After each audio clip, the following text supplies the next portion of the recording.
Hello दोस्तों, welcome back to my YouTube channel Shiv Yatra blogs. और आज हमारी यात्रा है दिल्ली से नेपाल। और नेपाल एक ऐसा देश है जहां पर हमें किसी भी पासपोर्ट और वीज़ा की ज़रूरत नहीं पड़ती। यहां पर हम अपना सिर्फ आधार कार्ड दिखाकर ही नेपाल के अंदर एंट्री कर सकते हैं। और जो इंडिया के दो बॉर्डर हैं, एक गोरखपुर और दूसरा बिहार का रक्सौल जंक्शन, वहां से हम सीधे नेपाल में एंट्री कर सकते हैं। हमारी ट्रेन थी दिल्ली से 6 बजे शाम को, और उसने हम सुबह 10:30 बजे गोरखपुर जंक्शन उतार दिए, जो लगभग 4 घंटे लेट हो गई थी। और फिर हमने गोरखपुर बस स्टैंड से सलोनी बॉर्डर यानी नेपाल बॉर्डर तक की बस ली, जिसका किराया 150 रुपये था। और वहां से सलोनी बॉर्डर लगभग 95 किलोमीटर दूर है। और फिर हम बस से 95 किलोमीटर का सफर करते हुए पहुंच गए सनौली नेपाल बॉर्डर। और यहाँ से हमें एंटर करना था नेपाल की ओर।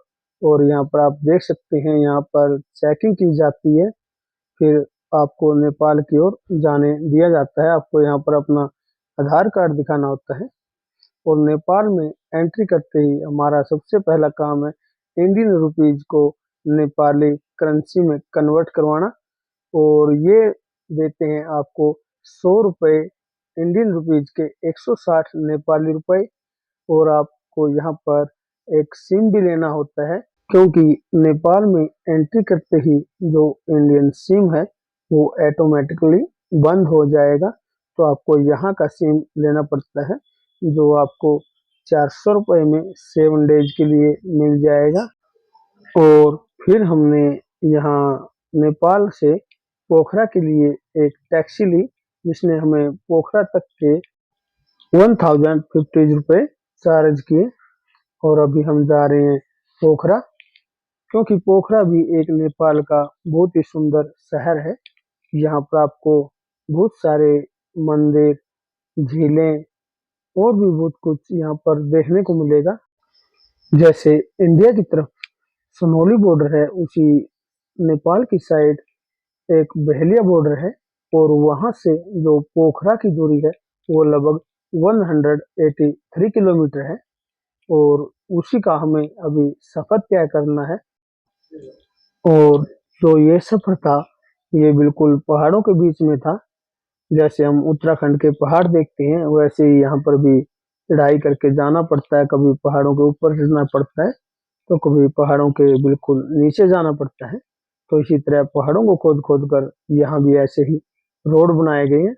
जो ये पहाड़ों के रोड होते हैं, ये बहुत ही डेंजरस होते हैं।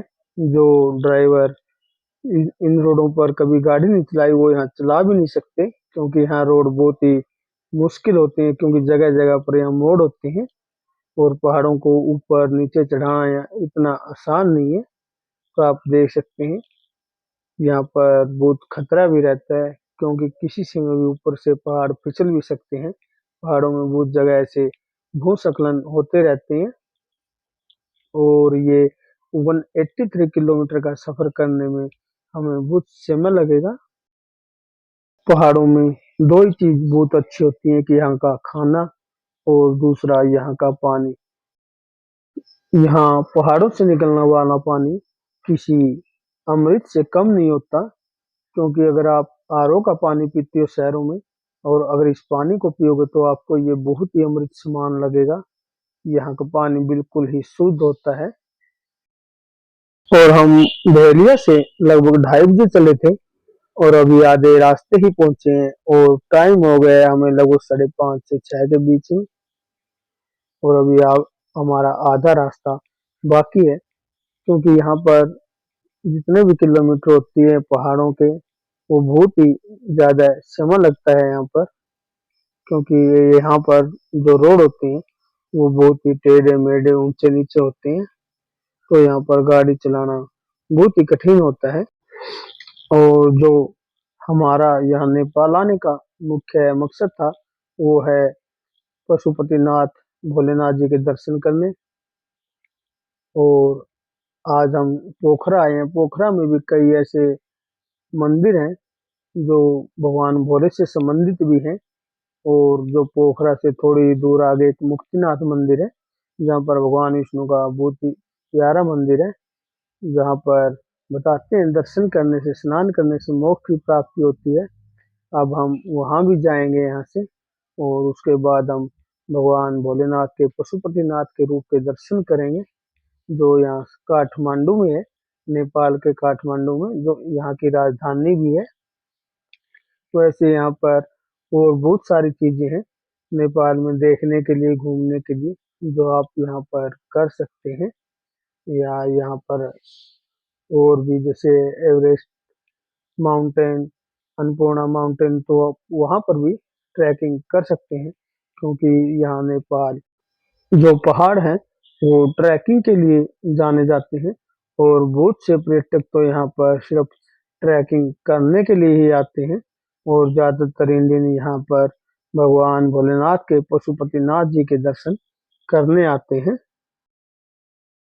और हम ऐसे खूबसूरत नज़ारों को देखते हुए हमें लगभग पोखरा तक आने में 9:30 का टाइम हो गया, और फिर हम लग गए रूम देखने, क्योंकि हमने रूम पहले बुक नहीं किया था।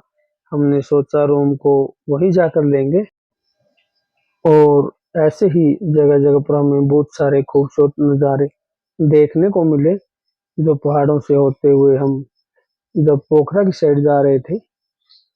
और कई जगह पर तो आप ये देख सकते हैं, हमें ऐसे झूले देखने को मिले जो लगभग ऋषिकेश में देखने को मिलते हैं, जो राम झूला और लक्ष्मण झूला है, उस तरह के झूले भी यहाँ पर देखने को मिले, क्योंकि यहाँ भी एक नीचे को नदी बहती है। और हमने यहाँ पर ये रूम दिया है इस होटल में, और इसने जो नॉन एसी रूम दिया है वो लगभग 1000 रुपये नेपाली रुपीज और 700 रुपये इंडियन रुपीज में दिया है। और ये हमारा रूम है, आप देख सकते हैं। और कल करने वाले हैं हम यहाँ पोखरा में जो साइट सीन है, वो कल दिखाते हैं आपको। तब तक के लिए गुड नाइट, हर हर महादेव, बाय।